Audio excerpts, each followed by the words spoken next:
एक टीटी ने मेरी ट्रेन में हेल्प की to get me a seat, and in exchange of that he wanted to have an extramarital affair with me.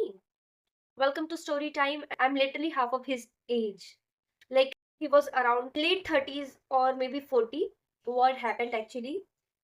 तो दिवाली की छुट्टियों के लिए मुझे घर आना था, जबलपुर से कोटा के लिए मुझे ट्रेन चाहिए थी। एंड मैंने अपनी एक्स्ट्रा में टिकट बुक करवाई थी, लेकिन फेस्टिव सीजन्स या फिर जब हॉलीडेज होते हैं तब बहुत ही रेयरली वहां से टिकट कंफर्म हो पाती है। तो मैंने 10-15 दिन पहले टिकट करवाई थी, फिर भी मेरी टिकट नहीं हो पाई थी, क्योंकि जबलपुर टू कोटा वो सिंगल एक ट्रेन है और वो ओवरनाइट चलती है। तो मेरी रूममेट है वो सागर तक जाने वाली थी, and Sagar is like in middle of Kota and Jabalpur, तो आधी जर्नी तो मैं उसके साथ कर लेती, लेकिन मेरे कोई चांसेस नहीं थे नेक्स्ट डे या फिर उसके नेक्स्ट डे भी मेरी टिकट कंफर्म हो जाए, तो मुझे उसी दिन निकलना था। तो वी डिसाइडेड कि मैं सागर तक, लाइक आधे रास्ते तक मैं अपनी फ्रेंड के साथ बैठ के चल जाऊंगी। उसके बाद सागर टू कोटा, एक्चुअली मुझे सीट की प्रॉब्लम थी एंड मुझे थोड़ा डर भी लग रहा था। वो जो ट्रेन है वो ओवरनाइट है, बीच में थोड़ा बेकार एरिया भी आता है जो कि सेफ नहीं होता है, एंड जो वो ट्रेन है उसका स्लीपर और जनरल दोनों की कंडीशन सेम होती है, लाइक बहुत ही बेकार हालत, बहुत भरी हुई। तो मैं बस सोच रही थी कि रात को 1 से सुबह 7 बजे तक मैं कैसे अपनी रात निकालूँगी। मुझे सिर्फ़ 1 सीट चाहिए थी और वो पॉसिबल नहीं हो पा रहा था। मैंने मैंने बहुत ट्राई किया था रिज़र्वेशन कराने का, मेरा रिज़र्वेशन नहीं हो पा रहा था। वी डिसाइडेड कि 8 बजे हम ट्रेन में बैठ जाते हैं। 1 बजे सागर आता है, वहाँ तक मैं मेरी फ्रेंड के साथ ट्रेन में बैठ जाऊँगी उसकी सीट पे, एंड वहाँ से टीटी से बात कर लेंगे। तो वो सागर से कोटा की अगर सीट अरेंज हो पाएगी, कोई खाली होगी तो वो वहाँ बिठा देगा। मैंने जनरल की टिकट ले ली थी। मैंने टीटी से जबलपुर स्टेशन पे बैठने से पहले ही बात कर ली थी कि सर ऐसा-ऐसा है, can you please help us? तो उन्होंने बोला था ओके, वो हेल्प कर देंगे। वो सागर में आएँगे, जो भी मेरी फ्रेंड की सीट थी वहाँ पे। तो ये बात हमारी हो चुकी थी और मैंने उन्हें पहले ही बोल दिया था please give me just 1 seat, मैं बैठ के भी चली जाऊँगी स्लीपर एसी जो भी अरेंज हो, and I will give you the money, जितना भी होगा या फिर पेनल्टी जो भी। तो ही सेड यस, एंड जब फिर सागर आने वाला था, तो फिर वो आए भी। तो I was like wow! He is such a good man. Then he asked कि मैं और मेरी फ्रेंड हम लोग क्या करते हैं, तो हमने बताया कि हम एमबीबीएस स्टूडेंट्स हैं। तो ही सेड गुड गुड बेटा, अच्छा है, पढ़ो-लिखो। तो he was very kind and nice to us. तो वी थॉट कि बहुत ही अच्छे इंसान है वो। ही इवन हेल्प्ड मी लाइक 1 या डेढ़ घंटा वो पूरा ट्रेन में सारे 2, 4, 5 कोचेज़ में मेरे साथ घूमे थे। फिर फाइनली 1 डेढ़ घंटे के बाद स्लीपर में उन्होंने मुझे एक सीट भी अरेंज करवा के दे दी।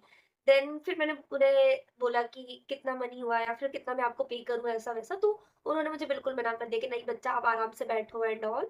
तो आई वाज़ लाइक कि इतने अच्छे इंसान होते हैं, इतने अच्छे इंसान। 1 आध घंटे बाद वो डबल चेक करने आए थे कि इफ आई वाज़ कंफर्टेबल, मैं अच्छे से बैठी हूँ या नहीं, या फिर मुझे कोई प्रॉब्लम तो नहीं हो रही। तो I was like wow!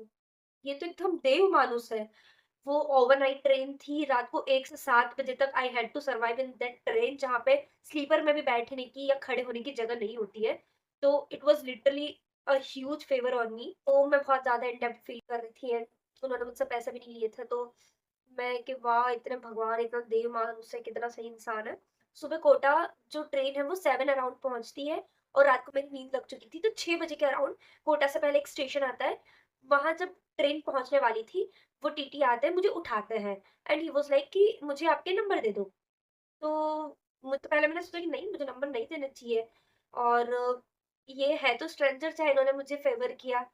But then he told me कि 12 जो कोटा से पहले एक स्टेशन आता है, वो वहाँ उतरने वाले थे और वहाँ पे उनकी वाइफ एंड उनका बच्चा रहता है, और उन्हें कोटा शिफ्ट होना था। उन्हें हेल्प चाहिए थी वहाँ पे शिफ्ट होने के लिए, लाइक उन्हें वहाँ पे कोई रूम या कोई अपार्टमेंट हो, तो उसका सजेशन चाहिए था। तो उन्होंने ऐसे ही कि मुझे आपका नंबर दे दो, अगर आपकी फैमिली या फिर किसी का कोई कॉन्टैक्ट हो जहाँ पे कोई रेंटल रूम या अपार्टमेंट मिल रहा हो, तो मुझे बस ये हेल्प चाहिए। तो आई थॉट कि हाँ, इनके बीवी बच्चे हैं, बीवी बच्चों के बारे में बात भी की है, तो I can give him my number. He did such a huge favour on me. तो अब इन्हें जब हेल्प चाहिए समहाउ, अगर मैं थोड़ी भी इनकी हेल्प कर पाऊँ तो मुझे करनी चाहिए। अगर मैं बाद में नहीं भी कर पाई तो एटलीस्ट मुझे अभी हाँ तो बोलना ही चाहिए। So I gave him my number. Yes, and it was such a award winning decision for me. मन में तो मुझे भी लगा कि नंबर क्यों दिए? मैं अपने पापा या भैया का भी तो दे सकती थी, इन्हें तो शिफ्ट होने के लिए हेल्प चाहिए थी, मुझे मेरा नंबर देना ज़रूरी था। लेकिन पहले जब ज़रूरत होती है तब दिमाग नहीं चलता ना, बाद में चलता है। तो देन आई थॉट कि ठीक है यार, अच्छे इंसान है, ऐसा क्या ही करेंगे। तो मैंने नंबर दे दिए, खत्म, मैं अपने घर आ गई।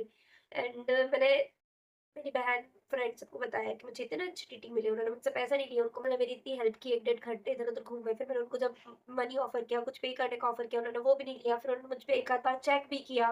वो इतने अच्छे इंसान थे, वो इस जमाने में भी इतने अच्छे अच्छे इंसान होते हैं, मुझे खुद को भी भरोसा नहीं हो पाया था। But then after 4 5 days he called me and he was like कि आप मेरे साथ घूमोगी क्या कोटा, मुझे कोटा घुमा दो, मुझे कोटा घुमा दो एंड ऑल, और घर पे मत बताना, आ जाओ आप।